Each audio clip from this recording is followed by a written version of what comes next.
ஏன் நாடி பார்க்குற முறையை வந்து இவ்வளோ பர்டிகுலராக டீச் பண்ணுறேன்? சிகிச்சை முறையை சொல்லிக் கொடுக்கலாமே மேடம். அதுதானே ரொம்ப முக்கியம். ஏன்னா நமக்கு சிகிச்சை கொடுத்தா தானே சரியாகும். நோயறிதலை தெரிஞ்சு வச்சுட்டு என்ன பண்ண போகிறோம்? நாடி பார்த்து வச்சுட்டு மட்டும் என்ன செய்வோம்? சிகிச்சை தானே முக்கியம் அப்படின்னு நினைக்கலாம். நிச்சயமாக கிடையாது. இன்னைக்கு மரபொழி மருத்துவங்கள் இன்னைக்கு அழிஞ்சிட்டு வரதுக்கு காரணம் அவங்களுடைய நோயறிதல் முறையை கைவிட்டது தான். இன்றைக்கி ஒவ்வொரு மரபொழி மருத்துவம், சித்தாவாக இருக்கட்டும், ஆயுர்வேதாவாக இருக்கட்டும், யுனானியாக இருக்கட்டும், அவங்க எல்லாருமே எதை பேஸ் பண்ணி போயிட்டுருக்காங்க? அவங்களுடைய சிகிச்சை முறைன்னு பார்த்தீங்கன்னா ஆங்கில மருத்துவத்தோட பேஸ் பண்ணி தான் போயிட்டுருக்காங்க. நல்லா பாருங்கள், நல்லா ஒரு விஷயத்தை நீங்கள் அனலைஸ் பண்ணி பாருங்கள். இப்போது சித்த மருத்துவம் என்ன சொல்லுது? வாதம் பித்தம் கபம் அப்படின்னு சொல்லுது.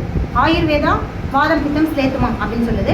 அதே மாதிரி யுனானி வாதம் பித்தம் கபம், அதுக்கப்புறம் வந்து ரத்தம் அப்படின்ற மாதிரியான 4 கூறுகள். இந்த மாதிரி ஒவ்வொரு மரபொழி மருத்துவங்களும் அக்குபஞ்சர் வந்து பஞ்சபூதங்கள் அடிப்படையில்.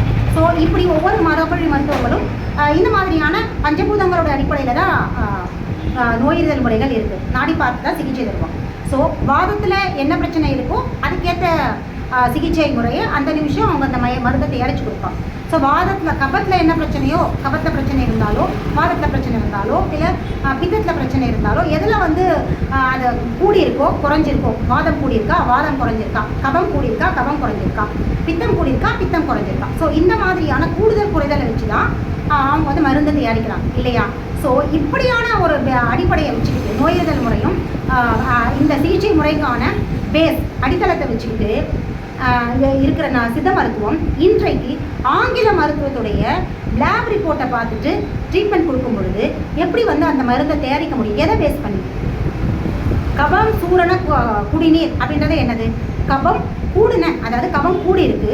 ஸோ அதை சமன்படுத்துறதுக்கான ஒரு குடிநீர், அதாவது கபசூரணம், சமன்படுத்துகிற ஒரு சூரணம், அதில் காய்ச்சிற குடிநீர். இதுதான் அதோடைய அடிப்படையான ஒரு விஷயம். சரிங்களா? கபம் வந்து கூடி இருக்கு, அதை சமன்படுத்துறதுக்கான ஒரு குடிநீர், அதாவது ஒரு சூரணம், அந்த சூரணத்தில் தயாரிக்கப்பட்ட குடிநீர். இதுதான் கபசூரண குடிநீர். ஸோ இப்படி தான் கபம் கூடி இருக்கா குறைஞ்சிருக்கா, இதுதான் அதோடைய மருத்துவ முறை. சரிங்களா? சித்த மருத்துவத்தோட இப்போது இந்த விஷயம் எந்த லேப் ரிப்போர்ட்டில் காட்டும்? நிச்சயமாக எதுலேயுமே காட்டாது. ரத்தத்தில் வந்து இந்த வைரஸ் கூடி இருக்குது, அப்புறம் இந்த பாக்டீரியா அதிகமாக இருக்குது, யூரினில் இந்த பாக்டீரியா வெளிப்படுது, இவ்வளோ நம்பர் ஆஃப் பாக்டீரியாஸ் வெளியே வந்திருக்கு, இந்த வைரஸோடைய தாக்கம் இருக்குது அப்படின்னா இது வந்து ஏதாவது சித்த மருத்துவத்தோட வாதம் பித்தம் கபமுக்கு ஒத்து வருமா? அப்போது இந்த கிருமியை கொள்றதுக்கு இது வரைக்கும் ஏதாவது சித்த மருத்துவ குறிப்புகள், ஏதாவது ஏடுகளில் ஏதாவது ஒரு சித்தர் பதிவு செஞ்சு வச்சுருக்காரா? இது வரைக்கும் எத்தனையோ சித்தர்கள் நம்ம இந்தியாவுக்குள்ளே வாழ்ந்திருக்காங்க, ஆயுர்வேத வைத்தியர்கள் வாழ்ந்திருக்காங்க, யுனானி மருத்துவர்களும் இருந்திருக்காங்க. ஏதாவது ஒரு குறிப்புகளில் கிருமிகளை கொள்றதுக்கான மருந்து அப்படின்னு சொல்லியிருக்காங்க. எல்லாத்துக்குமே மூத்த ஒரு நூலான திருக்குறளை கூட கிருமியை அழிக்கிறதுக்காக, பூச்சி அழிக்கணும், புழுவை கொல்லணும் அப்படின்னு சொல்லி மருந்து அப்படிங்கிற ஏதாவது ஒரு இடத்துலையோ, மருத்துவம் சார்ந்த ஏதாவது ஒரு இடத்துலையோ, நாடி பார்த்தல் முறையிலையோ, இல்லை வேறு எங்கேயாவது கிருமிகளை கொல்லணும், கிருமிகளை அழிக்கணும், இதுதான் நோய்க்கான காரணி, மனித குலத்தை அழியறதுக்கான காரணி, எதிர்காலத்தை அந்த மாதிரி ஏதாவது ஒரு குறிப்பு இருக்கா? எங்கேயுமே எந்த சங்க இலக்கியங்களும் கிருமிகளையும் புழுக்களையும் பூச்சிகளையும் கொல்றதுக்காக எந்த மருத்துவமும் பதிவு செய்யவே இல்லை. ஸோ அப்படி இருக்கும்போது எந்த மருத்துவ குறிப்பை வச்சு இன்றைக்கி வைரஸுக்கான ட்ரீட்மெண்ட்டை அவங்க கொடுப்பாங்க சொல்லுங்கள்? அப்போ எப்படி வந்து சக்ஸஸ்ஃபுல்லாக இருக்கும்? இதே ஆங்கில மருத்துவத்துக்கு எடுத்துக்கோங்க. அவங்களுடைய இது என்ன அப்படின்னு பார்த்து, நோயறிதல் முறை என்னன்னு பார்த்தீங்கன்னா, இப்போ ஃபீவருடைய நம்பர் தெர்மோமீட்டர் பார்த்து 105 107 அதுக்கேற்ற அந்த ஃபீவரை குறைக்கிறதுக்கான பேரசிட்டமால் கொடுப்பாங்க. இப்போ அவங்கக்கிட்ட போய் நாடி பரிசோதனை சொல்லி கொடுத்து, நாடியில் வாதம் கூடி இருக்கு, இல்லை பித்தம் குறைஞ்சிருக்கு அப்படின்னா இதை வச்சு அவங்க எந்த டேப்லெட்டை கொடுப்பாங்க? அவங்களுடைய சிகிச்சை முறை வந்து அது எதை பேஸ் பண்ணியிருக்கு?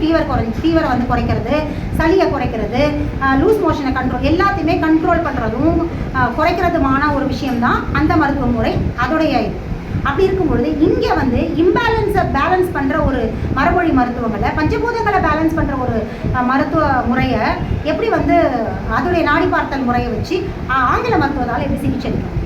ஸோ இப்படியான கான்ட்ரவர்சிஸோடு இருக்கிற 2 எதிர் மருத்துவங்கள், மரபொழி மருத்துவங்கள், ஆங்கில மருத்துவம், இப்படி இருக்கும் பொழுது இந்த 2த்துக்குமே பொதுவான ஒரு நோயறிதல் முறை அப்படிங்கிறது கல்லூரிகளில் கற்பிக்கிறது எந்த அளவுக்கு மருத்துவங்களை வந்து மரபொழி மருத்துவங்களை சக்ஸஸ்ஃபுல்லாக கொண்டு போகும், நோய்களை வந்து குணப்படுத்தும். எல்லாருக்குமே நல்லா தெரியும், ரசாயன மருந்துகள்னாலையும் ரசாயனங்கள்னால, நச்சுக்கள்னால, விஷங்கள்னால உடலுக்கு பாதிப்பு ஏற்படும், சிறுநீரகம் கெடும், மாத்திரை சாப்பிட்றதுனால வயிற்றில் புண்ணு, அல்சர் மாதிரியான தொந்தரவுகள் ஏற்படும். ஒரு தொந்தரவுக்கு மாத்திரை சாப்பிடும்பொழுது படிப்படியாக அது பல தொந்தரவுகளை கொடுக்கும்ன்றது உலக மக்கள் எல்லாருக்குமே தெரிஞ்ச விஷயம்தான், யாருமே இல்லைன்னு ஒத்துக்கவே மாட்டாங்க. ஆனாலும் ஏன் ஆங்கில மருத்துவத்தை விட்டுட்டு மரபொழி மருத்துவங்களுக்கு போக மாட்டேங்கிறாங்க? ஏன் அப்படின்னா அங்கே போனால் அவங்களுக்கான முழுமையான தீர்வு கிடைக்கல அப்படிங்கிறது தான் அவங்களுடைய பெரிய குவாரி, அதாவது ஒரு கொஸ்டினாக இருக்குது. போகிறோம் நாங்கள் ஒரு மாற்று மருத்துவத்தை தேடி போகிறோம். எந்த நோய், ஒரு சில பிரச்சனைகள் சாதாரண பிரச்சனைகள் தான் குணமாகுது. தீராத பிரச்சனை, பெரிய பிரச்சனை, கர்ப்பப்பையில் கட்டி இருக்குது, கர்ப்பப்பை எடுத்து பொண்ணு அழுகி இருக்குன்னு சொல்கிறாங்க, இல்லை யூட்ரஸ் பல்கி யூட்ரஸாக இருக்குது அப்படிங்கிறாங்க, ஹார்ட்டில் வந்து பிளாக் இருக்குது அப்படிங்கிறாங்க. இந்த மாதிரி எத்தனையோ பிரச்சனைகள் சொல்லி எங்களை பயமுறுத்தி அனுப்புகிறாங்க இல்லையா? ஸோ இதுக்கு நாங்கள் சிகிச்சை எடுக்கும்பொழுது இதில் நீங்கள் வந்து முறையாக ட்ரீட்மெண்ட் கொடுத்து குணமாகவும் மாட்டேங்குது, இல்லை நீங்களே குணமடையலை அப்படின்னு சொல்லி எங்களை ஆங்கில மருத்துவத்துக்கு சஜஸ்ட் பண்ணுறீங்களே. இதுதான் வந்து பேஷண்ட் எல்லா மக்களுடைய இதுவாக இருக்குது இல்லையா?